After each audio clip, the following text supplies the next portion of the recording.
Mwiriwe neza, Yesu ashimwe, Yesu ashimwe, ni Betty muri kumwe igihe cyose, ndabakunda cyane cyane.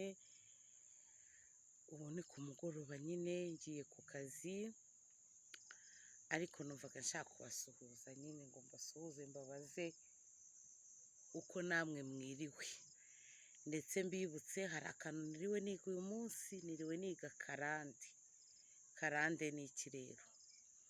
Karande ni imico mibi, ni imico mibi iva mu bisekuru bya buri muntu, iyo mico mibi ikagenda ikurikirana ikageza ku gisekuru cya kane.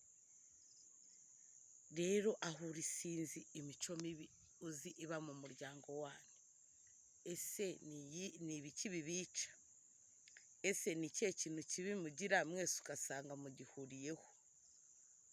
Iyo niyo karande, kuko Bibiliya iratubwira ngo nzahora abana gukiranirwa kwa ba se ngeze ku gisekuru cya kane. Rero iyo mico mibi ivanwaho n'iki? Ngo mene uwo mudayimoni yirukanwa no kwiyiriza no gusenga.